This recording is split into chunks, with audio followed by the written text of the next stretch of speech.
Halo guru-guru hebat, jumpa lagi dengan Katerina F. Tino SPD CGP Angkatan Kedua Kota Ambon tahun 2021 dalam tugas 3.1.A.7 demonstrasi kontekstual pengambilan keputusan sebagai pemimpin pembelajaran.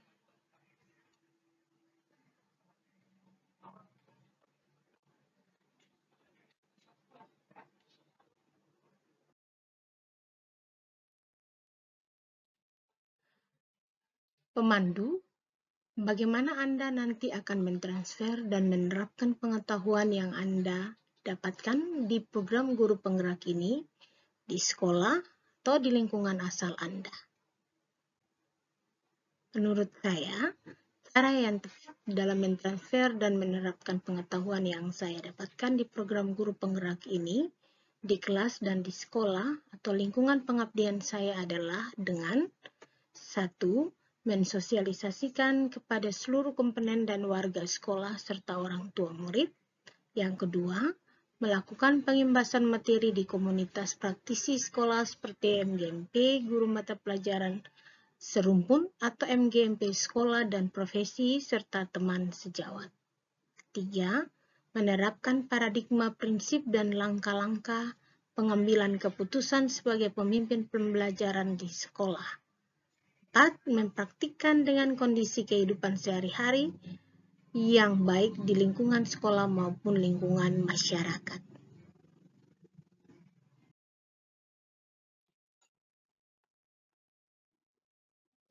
Pertanyaan berikut, apa langkah-langkah awal yang akan Anda lakukan untuk memulai mengambil keputusan berdasarkan pemimpin pembelajaran?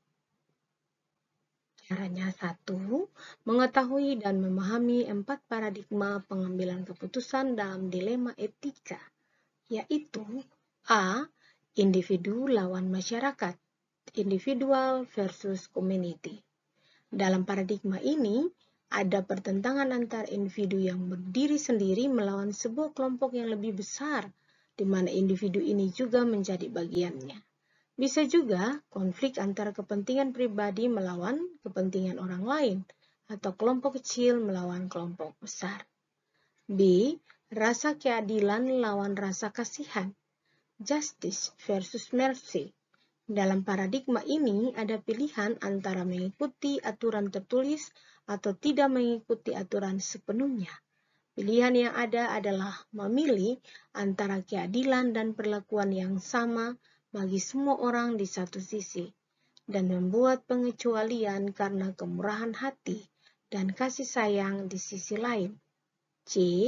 Kebenaran lawan kesetiaan, truth versus loyalty. Kejujuran dan kesetiaan seringkali menjadi nilai-nilai yang bertentangan dalam situasi dilema etika. Kadang kita perlu untuk membuat pilihan antara berlaku jujur dan berlaku setia, atau bertanggung jawab kepada orang lain. Apakah kita akan jujur menyampaikan informasi berdasarkan fakta, atau kita menjunjung nilai kesetiaan pada profesi, atau kelompok tertentu, atau juga komitmen yang telah dibuat sebelumnya. D.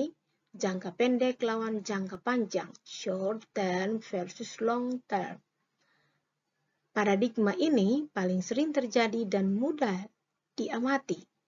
Kadang perlu untuk memilih antara yang kelihatan terbaik untuk saat ini dan yang terbaik untuk masa yang akan datang. Paradigma ini bisa terjadi di level persoalan dan permasalahan sehari-hari atau pada level yang lebih luas, misalnya pada isu-isu dunia secara global, misalnya lingkungan hidup dan lain-lain.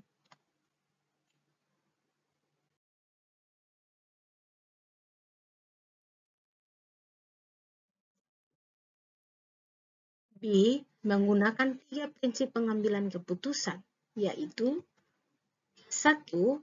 Berpikir berbasis hasil akhir, atau end-based thinking, ditentukan dengan konsekuensi atau hasil dari suatu tindakan. Yang kedua, berpikir berbasis peraturan, rule-based thinking, menentukan keputusan berdasarkan peraturan yang telah dibuat. Ketiga, berpikir berbasis rasa peduli, care-based thinking. Prinsipnya, lakukan kepada orang lain seperti yang Anda ingin mereka lakukan kepada Anda. Dengan kepedulian terhadap sesama kita akan menjadi lebih peka dan bersimpati.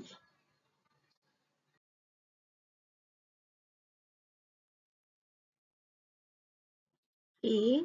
9 langkah pengujian dan pengambilan keputusan tersebut, yaitu 1. Mengenali bahwa ada nilai-nilai yang saling bertentangan dalam situasi ini. Kedua, menentukan siapa yang terlibat dalam situasi ini. 3. Kumpulkan fakta-fakta yang relevan dengan situasi ini. 4. Pengujian benar atau salah yang meliputi uji legal, uji regulasi, uji intuisi, uji halaman depan koran, uji panutan atau idola. 5. Pengujian paradigma benar lawan benar. 6. Melakukan prinsip resolusi. 7. Investigasi opsi trilema. 8. Buat keputusan. 9. Lihat lagi keputusan dan refleksikan.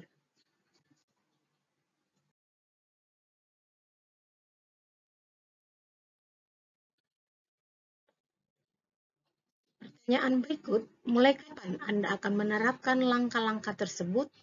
Hari ini, besok, minggu depan, hari apa? Catat rencana Anda sehingga Anda tidak lupa.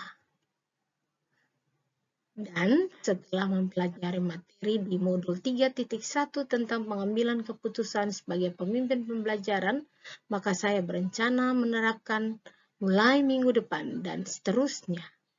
4 paradigma, 3 prinsip, dan 9 langkah-langkah pengambilan keputusan tersebut di dalam kasus dilema etika. Setiap permasalahan yang saya hadapi dalam pengambilan keputusan yang saya lakukan.